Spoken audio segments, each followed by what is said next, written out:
boys and girls. I'm Miss Josephine. Welcome to my library. I'm so very glad you're here because today we're going to be starting a really special book.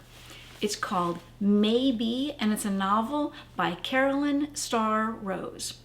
The author, Caroline Starr Rose, lives in Albuquerque, New Mexico, which is right next to the little village where I live, Corrales, New Mexico. So, in a way, we're neighbors. I was so glad when I met Caroline and when I discovered this really, really wonderful story.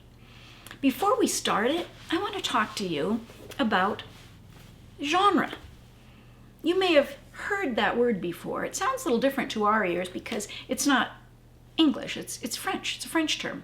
It's got that je sound in it that actually is made by the letter G. G-E-N-R-E is how genre is spelled. What's interesting about genre is it's a way of separating stories into types. All of us probably have a favorite type of story, and maybe, hopefully, we like a lot of different types, but maybe we have one that we find ourselves reaching for more often than others. I'll give you an example. Captain Underpants, or The Wimpy Kid. If you really like those stories and find yourself going to stories or stories like them really often, it's probably because you like humor in your stories, and humor is a genre. Kind of on the other end of the spectrum in terms of how a story makes us feel are stories that make us frightened. We're really nervous. Even reading them, we're nervous, and maybe we don't want to read them too close to bedtime. At least I wouldn't. In fact, I kind of avoid this genre altogether. It's horror. Very scary stories that the intent of the author is to frighten us. Some people like that feeling, some people don't.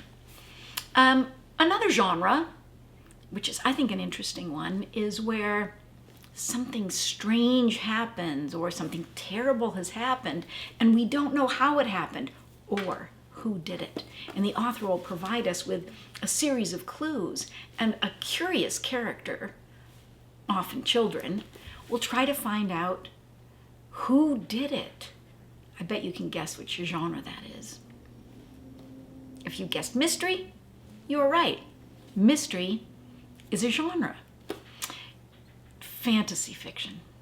Now there's a genre I really like because you can enter a world that doesn't even exist, but it feels really real to you while you're reading it. How about all of the Harry Potter books? Things happen in these stories that don't really happen in the real world, and I think that's what makes fantasy books so very appealing. Sort of on the opposite end of the spectrum from the genre of fantasy are information books. Sometimes I like to read two of them together, like a book that is a fantasy book a little bit where children go magically to another place, like Magic Treehouse. But it'll be about going back to when there were Knights of the Round Table. And so maybe it's interesting to take an information book about real knights that really existed in history and read that right along with it. Or the I Survive stories. They're actually fiction stories where, an author made up a character and put them in a place, but that place and that time is real. And so we might want to read an information book about the Great Earthquake in San Francisco, or about a tornado, or sometimes a how-to book, how to make something, how to build something, how to do crafts.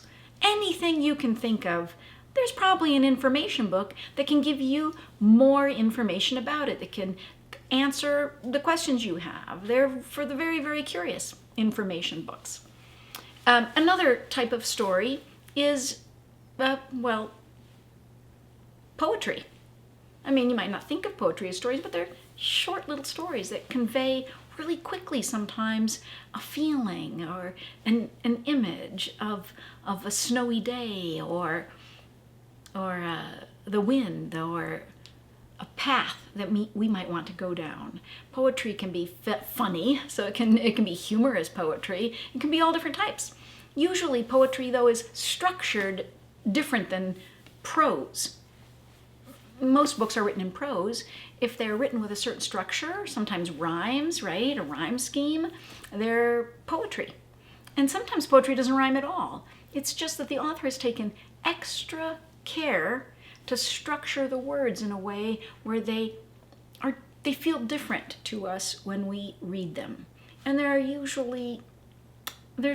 shorter, and more care is taken with the way the words sound to our ears. So that's the genre of poetry.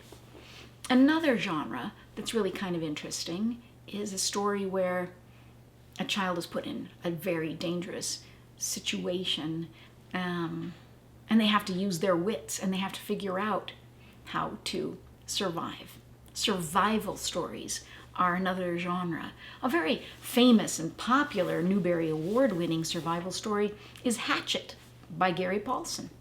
So those are really kind of interesting stories where, you're on the edge of your seat and you're wondering, how is the child going to survive? What are they going to do to survive? Those are survival stories. A genre that I really, really like, and I have to say, I think this is probably my favorite. I'm really drawn to this genre, and that's historical fiction. Now, historical fiction, as is all fiction, they're made up stories. But what's interesting to me about historical fiction is that it's this really interesting blend, a mixture of things that are true. It's a real place in time, usually filled with historic characters that actually existed, and places that were real, and challenges that were real back in time. And I like to know about that. I feel after I've read a historical fiction book that I know something new that I didn't know before. I feel like a more educated person while I was reading a super terrific story.